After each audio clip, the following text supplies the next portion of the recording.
అని గట్టిగా అనలేం, కానీ దగ్గరగా ఆ రేంజ్ మాటలే చంద్రబాబు నాయుడు గారు. ఒకప్పుడట ఏపీ అంటే చేచి అనేవాళ్ళట, ఇప్పుడేమో భలే అంటున్నారట. అన్నీ తెలిసిన డాక్టర్ని నాకే ఇలా ఉంటే అన్నీ గాడిని పెడుతున్నా అంటూ నిన్న కనిగిరిలో ఆయన మాట్లాడిన మాటలు ట్రోల్ అవుతున్నాయి. నిజంగానే ట్రోలింగ్ మెటీరియల్ అందులో ఉంది కాబట్టి ఎగతాళి చేస్తున్నారు.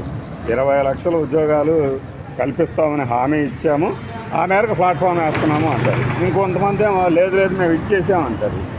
ఎక్కడ ఇచ్చారు, ఏమి ఇచ్చారు అని అడిగితే రోషం, పౌరుషం, తిరగబట్టం, వాళ్ళ మీద ఏదో ఒక ముద్ర వేయటం, ఇంకా వీలైతే భౌతిక దాడులు కూడా. ఈ మధ్యకాలంలో కొంతమంది మీద భౌతిక దాడులు కూడా జరిగాయి కాబట్టే చెప్తున్నారు.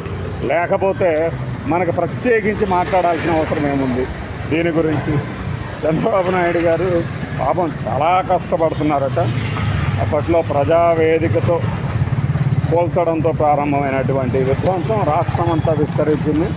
అసలు అప్పట్లో ఎలాంటి పరిస్థితి ఉండేది, అసలు దారుణమైన పరిస్థితులు ఉండేవి అని ఆయన చెప్తుంటే నిజమేనేమో, అంతకుముందు 5 ఏళ్ళు ఇలానే ఉందేమో అని అనుకునేవాళ్ళు ఉంటారు. కానీ రాష్ట్రానికి సంబంధించిన పెట్టుబడులకు సంబంధించి ఆయన భలే చెప్పారు. అనుకునేవాళ్ళు అంటే ఒకప్పుడు ఏపీ అంటే, ఇప్పుడేమో భలే అంటున్నారట. మరి చంద్రబాబు నాయుడు గారు వీటిల్ని ఎత్సులో మాటలు అంటే తప్పేముంది? పెట్టుబడులకి ఎన్టీపీసీ కానీ, బీపీసీఎల్ కానీ, రామాయపట్నం పోర్టు కానీ, దానికి ముందు ఆర్సెలర్ మిట్టల్ నిప్పాన్ స్టీల్ అది ప్రకటించి సంవత్సరం దాటింది కదా. సరే, దానికి కూడా రేపొద్దున నవంబర్ 14నే మళ్ళీ ఏదైనా చేస్తారేమో, కానీ శంకుస్థాపనలు వగైరా. ఇన్ని రోజులు ఎందుకు పడుతుంది మరి గ్రౌండింగ్ అవ్వకుండా? వాటికి కూడా ఎవడన్నా అడ్డం పడుతున్నాడా?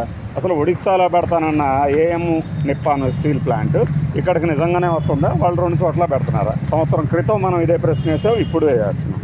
వీటికి సమాధానం దొరకకుండా ఊరికనే ప్రతిదానికి జగన్మోహన్ రెడ్డి చేశాడు, ఇప్పుడు నేను సరిదిద్దుతున్నా అంటే కుదరదు అనేది ప్రాథమికంగా వచ్చే ఒక మాట.